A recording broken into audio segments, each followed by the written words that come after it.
que propomos, então, nessa tarde, pelo jeito chuvosa também, falarmos sobre uma lei universal, uma lei muito cara, um dos princípios básicos da doutrina espírita, a pluralidade das existências, a reencarnação, e nos lastreando no capítulo 4 do Evangelho segundo o Espiritismo: ninguém pode ver o reino de Deus se não nascer de novo. Antes que passemos as próprias passagens de Jesus, quando ele nos fala sobre esse princípio, o princípio da reencarnação, é importante entendermos algumas questões, como as leis que nos foram passadas através das revelações. A primeira revelação que nós temos, ela é lastreada numa figura importante que foi, alguém sabe quem é que fez a primeira revelação bíblica? Moisés. Moisés nos traz uma lei, que é uma chamada lei natural, recebida lá no Monte Sinai. Alguém poderia me dizer que lei é essa? Os 10 mandamentos.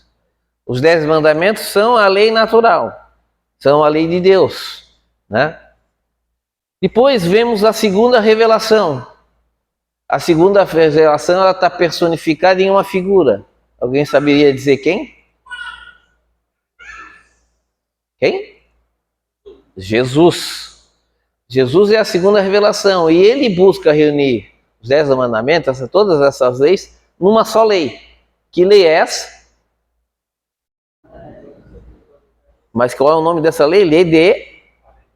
Lei do amor. Amar a Deus sobre todas as coisas, e ao próximo, não é ao meu irmão, como a mim mesmo. É ao próximo como a mim mesmo, tal é a lei e os profetas. Aí está resumido, na visão de Jesus, a lei de amor, todas as leis.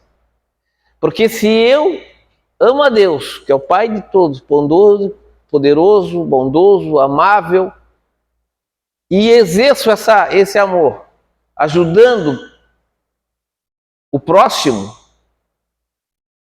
então todas as leis ali estão previstas, porque eu não vou odiar ninguém, porque o outro é o meu próximo. Aquele que eu estarei odiando é meu próximo, então eu tenho que amá-lo também. Se eu consigo entender isso, eu vou ver que todos são meus irmãos. Assim como a mamãe agora levantou porque o neném, né, começou a chorar. A mamãe então está tentando acalmar. Eu vou parar minha palestra, e quando a mamãe não acalmar a criança, eu não faço a minha palestra. Não. Por quê? Porque criança faz coisas de criança. Então, quando a gente vê aquele nosso inimigo, como é que a gente tem que ver esse nosso inimigo? Como uma criança espiritual. Se nós tivéssemos essa noção, nós vimos, coitado, ainda não cresceu. Ele ainda não entendeu a lei do amor. Ele ainda não entendeu a lei do perdão. Perguntaram, tentando fazer um paralelo com Jesus, a Gandhi, quantas vezes deveria se perdoar? Porque, né, nós temos a passagem bíblica, Pedro pergunta a Jesus, quantas vezes devemos perguntar? Até 7 vezes? Né? Jesus diz, não 7 vezes, mas 70 vezes 7, não é isso? Então fizeram a mesma pergunta, esse repórter fez a mesma pergunta a Gandhi. Quantas vezes a gente deve perguntar? E Gandhi respondeu, eu nunca perdoei na minha vida. E o repórter ficou atônito com essa resposta. Como o senhor nunca perdoa na vida? O senhor que defende a lei da não violência, a paz, como é que o senhor nunca perdoou? Porque eu nunca me senti ofendido. Porque quando um policial me batia, eu via nele que era um indiano que vinha e batia em mim em nome do jugo da época, do jugo inglês sobre a Índia. E eu disse, eu estou defendendo, na minha mente eu via que eu estou defendendo a Índia dele próprio. Então ainda ele não tinha compreendido aquele policial, ficava com pena do policial por ele não ter compreendido ainda os objetivos maiores, que não era violência, não era buscar poder, mas buscar dar àquele povo indiano, a sua liberdade, como de cidadania, de respeito. E vemos agora a terceira revelação, que é lastreada nos espíritos, né? Codificação veio pelos espíritos.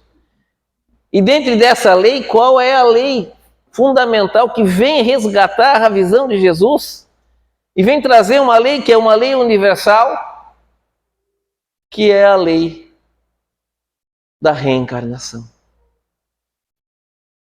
Na lápide de Kardec, no Père Lachaise, no cemitério lá em Paris, nós vamos ver uma célebre frase que é: nascer, viver, morrer, renascer ainda, progredir sempre, tal é a lei. Kardec, com esse intervita, esse caminho da vida, nos dá a noção clara, ou resgata a verdadeira noção de Jesus em relação à nossa vida, à nossa existência. Nós vamos ver aqui várias passagens que Jesus é abordado na Bíblia, a questão do princípio reencarnatório, não só aquela tradicional de Nicodemos, mas esse resgate histórico do princípio reencarnatório que traz a doutrina espírita, que busca nos esclarecer que nascer, a visão do primeiro ciclo, quando nós somos criados simples e ignorantes. Viver é as provas como começamos a passar, para do simples e ignorante podermos avançando, buscando as duas asas do conhecimento, da sabedoria e do amor. Morrer, o terceiro ciclo, o fim de um ciclo. Nascer, viver, morrer. Nesse morrer, oportunizar a ver como você teve esse ciclo. O que você fez de bom? O que você fez de ruim? E aí, a visão da doutrina espírita, o resgate da reencarnação. A possibilidade de você redimir os seus erros. Por nós mesmos. Qual é a diferença que se tem hoje, né? A visão, muitas vezes, da unicidade de uma só vida para o princípio reencarnatório. Porque numa só vida, se você errou, vai para o inferno. Ou poderá ser salvo se receber lá, né, a indulgência ou o benefício de um padre que vai lá perdoar os seus pecados. O princípio reencarnatório não diz que você está perdoado pelo princípio reencarnatório. Ele diz que quem é que vai redimir os nossos erros? Quem é que pode redimir os nossos erros na visão reencarnatória? É o padre? É o nosso diretor da casa do centro espírita que pode redimir os nossos erros? É a doutrina espírita que pode redimir os nossos erros? Quem é que pode redimir os nossos erros? Quem? Nós mesmos. Veja a diferença. O princípio reencarnatório diz. Então nós vamos ver um Deus que é um Deus bom e justo, que oportuniza a todos nós sermos, no futuro, como nosso irmão Toninho sempre diz, anjos. Isso é muito claro para todos nós, quando a gente vê, por exemplo, uma criança, um pequenino, que está aí com a mamãe, com o papai, que ambos buscarão dar a ele uma boa educação, amor, exemplos. Mas por esses motivos que a vida nos oferece, ele pode se desvincular do caminho. cometer erros. E na visão da unicidade, ele iria para o inferno. E a sua mãe, que buscou dar-lhe o caminho, que buscou lhe ensinar, que buscou lhe ajudar, como teve uma vida digna, vai para o céu. Pergunta-se, a mãe estaria feliz no céu vendo seu filho no inferno?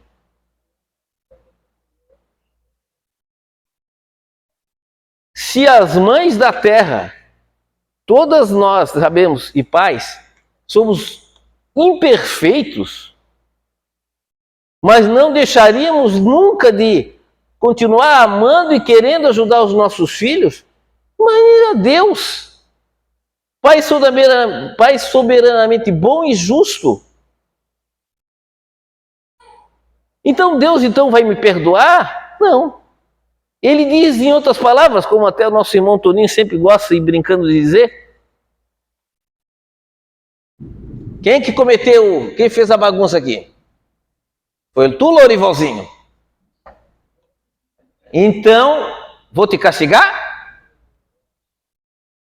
Arruma a tua própria bagunça e segue. O próprio Lorivalzinho vai buscar arrumar a sua bagunça, seja nessa vida ou em vidas pretéritas, quando ele puder acordar dos erros. O ciclo: nascer, viver, provas, morrer, na espiritualidade, rever a vida, os erros, os acertos. Puxa, errei com meu irmão, cometi erro e o irmão agora está lá, complicado. O que eu posso fazer? Pode, meu irmão. Pode desencarnar, nascer como filho dele, para estar junto com ele e buscar essa reparação. Daí a nossa família, a importância da nossa família, esse resgate que muitas vezes nós vamos ter. Isso que nos traz, meus irmãos, que nos dá com clareza o princípio reencarnatório. Mas esse princípio reencarnatório, Alexandre, foi o Espiritismo que trouxe para nós, foi através de Kardec que traz essa lei universal. Muitas outras civilizações antigas sempre aceitaram o princípio reencarnatório. Filósofos como Pitágoras, Sócrates, Platão falam do princípio reencarnatório. A própria igreja primitiva, também abordava e aceitava o princípio reencarnatório. Vamos ver uma das suas figuras mais proeminentes. O meu xará, só que não é Alexandre, é Alexandrino de Orígenes, que nasceu em 185 e morreu em 254 depois de Cristo, lá entre os primeiros cristãos, um dos maiores teólogos da Igreja Católica. E nos seus escritos ele disse o seguinte: olha o que Orígenes, teólogo católico, falou no século, do terceiro século.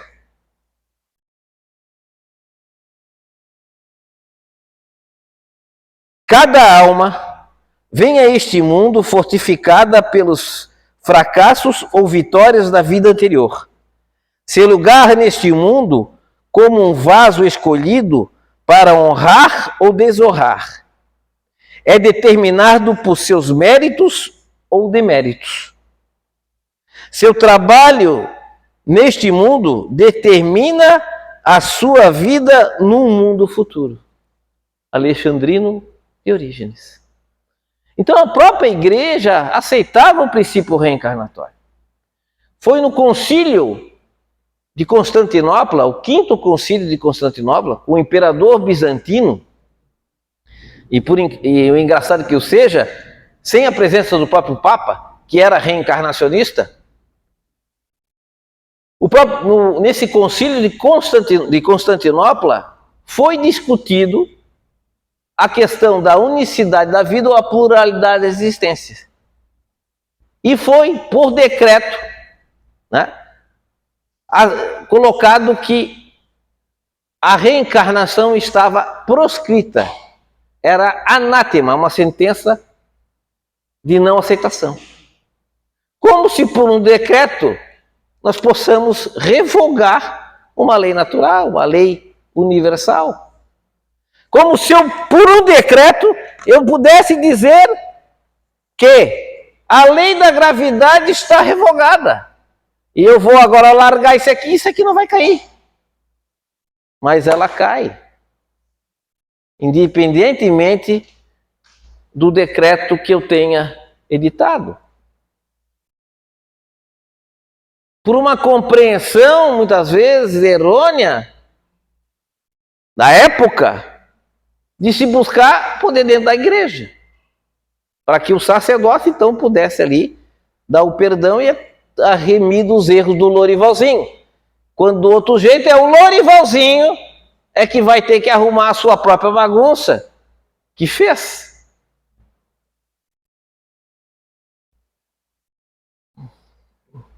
Aqui nessas passagens que nós temos no capítulo 4, em São Mateus, capítulos 16, versículos 13 e 17, São Marcos, capítulo 8, versículos 27 a 30.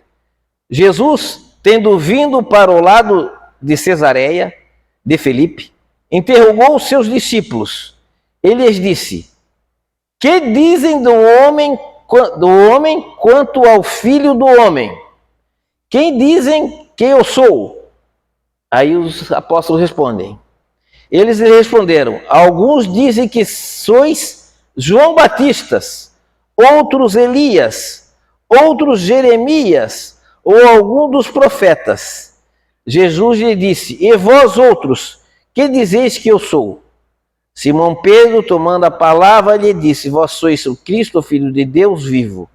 Jesus lhe respondeu: sois bem-aventurado, Simão, filho de Jonas, porque não foi nem a carne, nem o sangue que vos revelaram isso, mas meu Pai que está nos céus.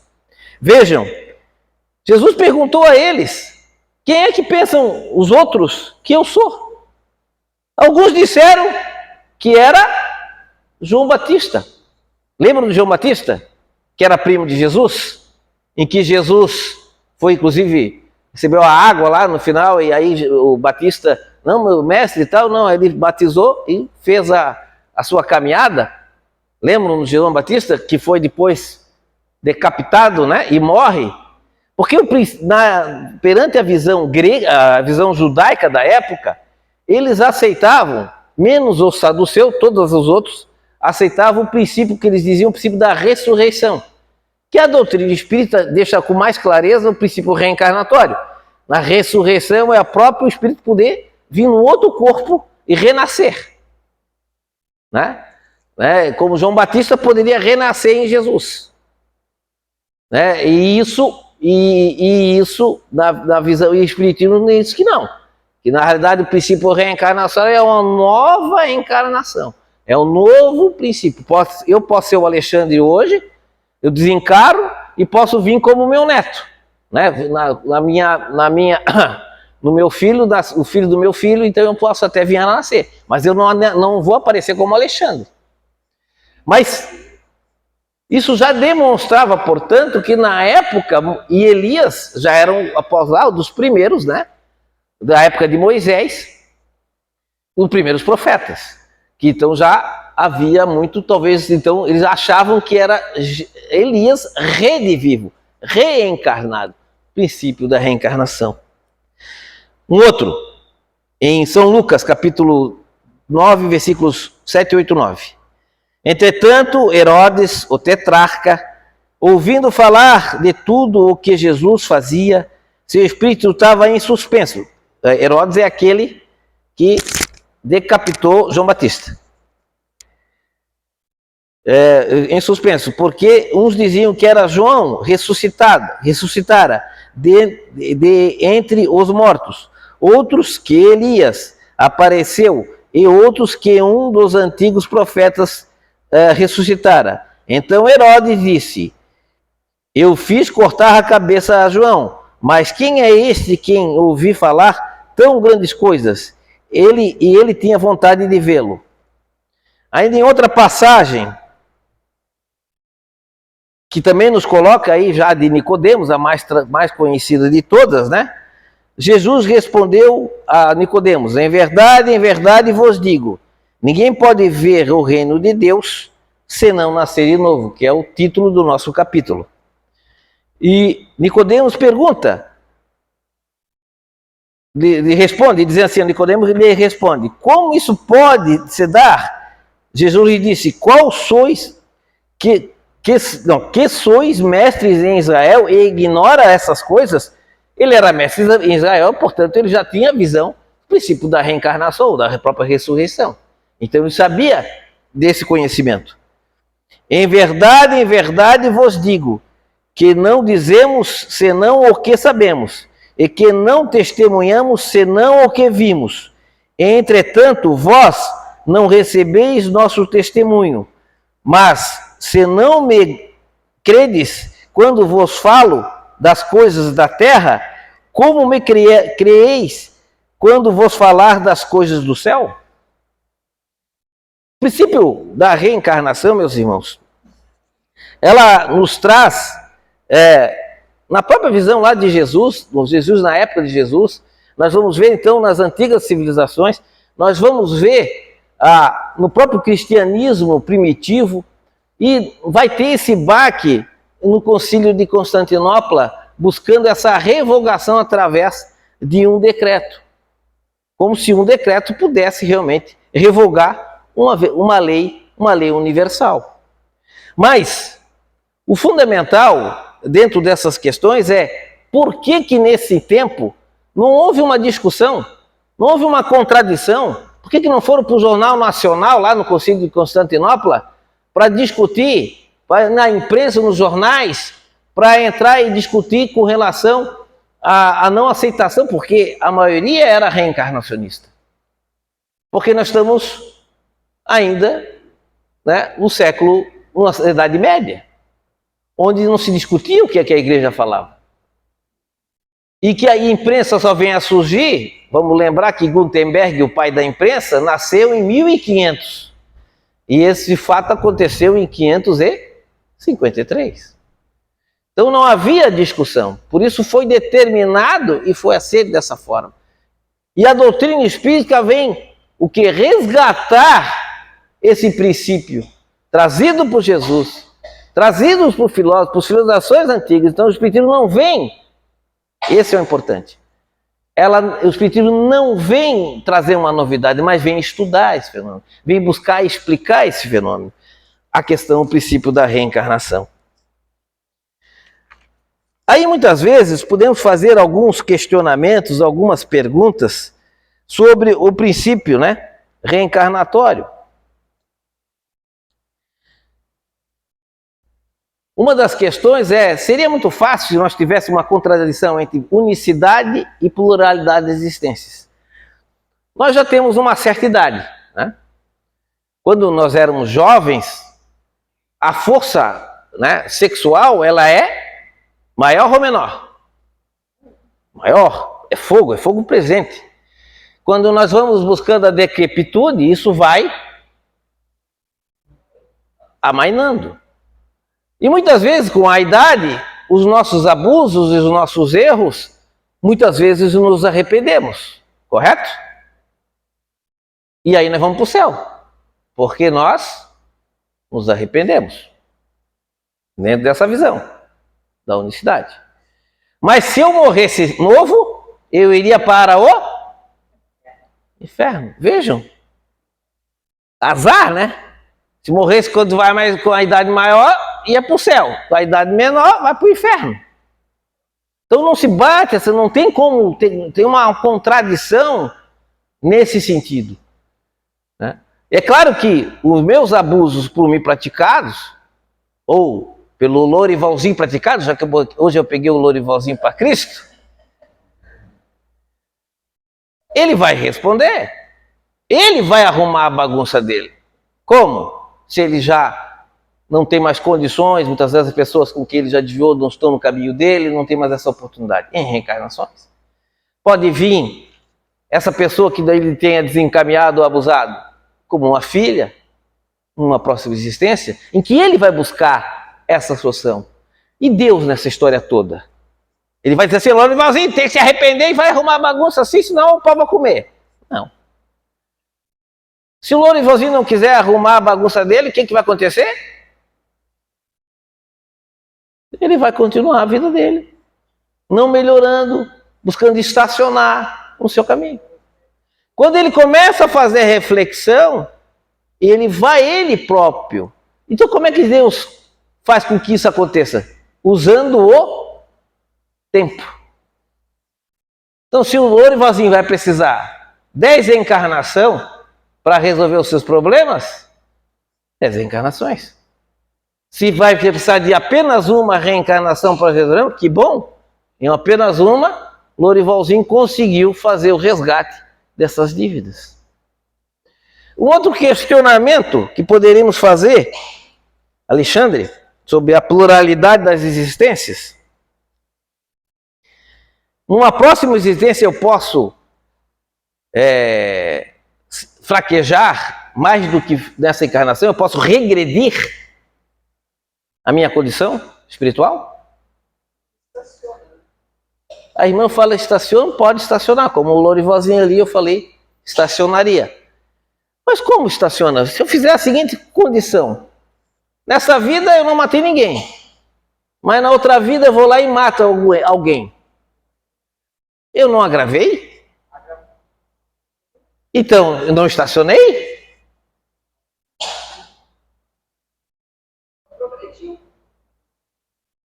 Por que eu não agravei? Porque, meus irmãos, vocês podem me chamar de gordinho, e eu digo, eu rio.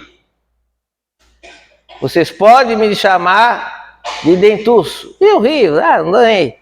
Aí me chama de careca, o quê?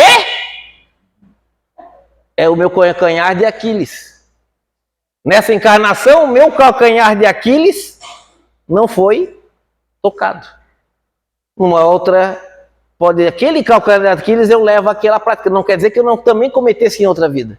Então não há uma regressão, apenas as provas com que eu passei, que nós somos levados, vamos lembrar, somos criados simples e vamos tendo provas que vão acontecendo.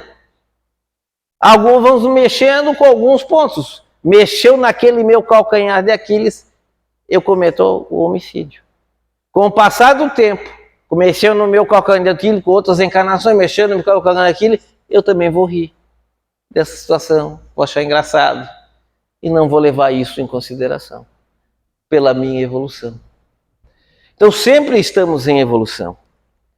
Poderíamos também perguntar quantas encarnações precisaríamos? Não existe um número exato. Depende da bagunça que o Lorivalzinho vai querer arrumar.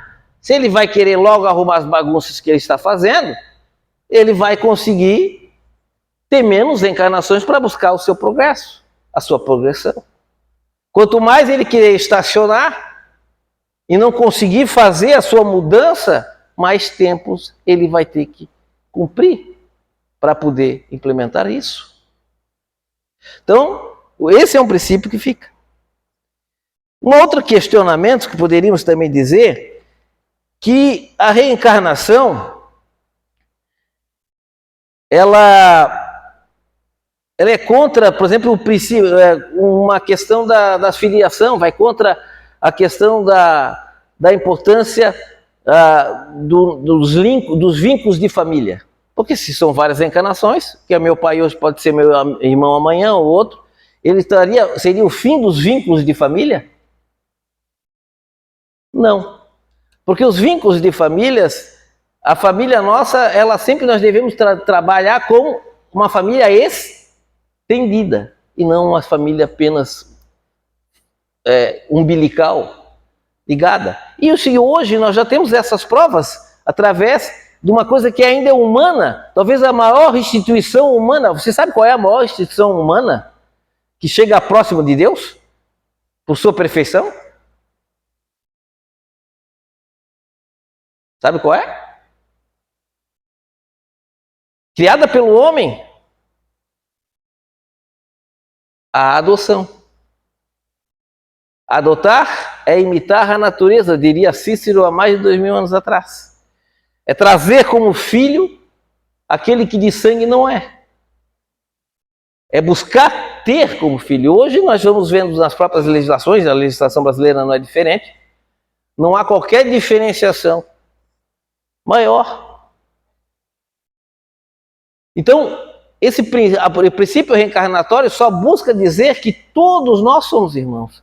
Ele busca estender esse princípio aos demais, às outras pessoas, a termos essa compreensão daquela lei de Deus, da lei de Jesus, a lei trazida por Jesus, a lei do amor. Amar a Deus sobre todas as coisas é ao próximo como a si mesmo, porque o próximo ele é meu irmão. O próximo é meu irmão.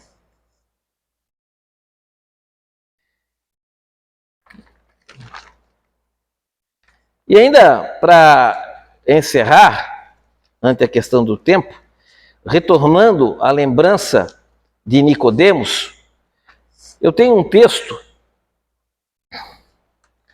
que é de Hermínio Miranda, nosso grande Hermínio Miranda, que fala sobre um texto chamado Nicodemos Modernos. Ele diz o seguinte: é pelo encadeamento dessas oportunidades bem aproveitadas que alcançaremos a paz e a felicidade sem mácula. Ou na linguagem viva do Cristo, em verdade te digo, aquele que não nascer de novo não pode ver o reino de Deus. E como Nicodemos não conseguia recuperar-se de sua perplexidade, Jesus acrescentou: falamos do que sabemos e damos testemunho do que vimos, mas vocês não aceitam o nosso testemunho. Desde aquele diálogo que se preservou através dos séculos, por onde andou Nicodemos e o que fez? Por onde está Nicodemos? Certamente que nasceu de novo, muitas vezes para viver e experimentar a realidade que nem pelo testemunho vivo de Jesus ele conseguiu aceitar. Muitos outros continuam por aí, aferrados tenazmente à letra estrita dos textos e cegos à visão do Espírito. Temem usar as chaves que lá estão nos mesmos textos, que lhes parecem misteriosos e enigmáticos.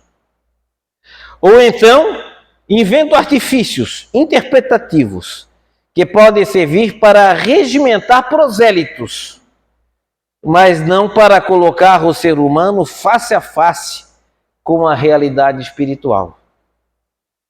E por isso continuam a contemplar fascinados a porta fechada, sem coragem nem para bater, como recomendou Jesus. Batamos a porta, meus irmãos. Que a paz de Jesus esteja e permaneça conosco.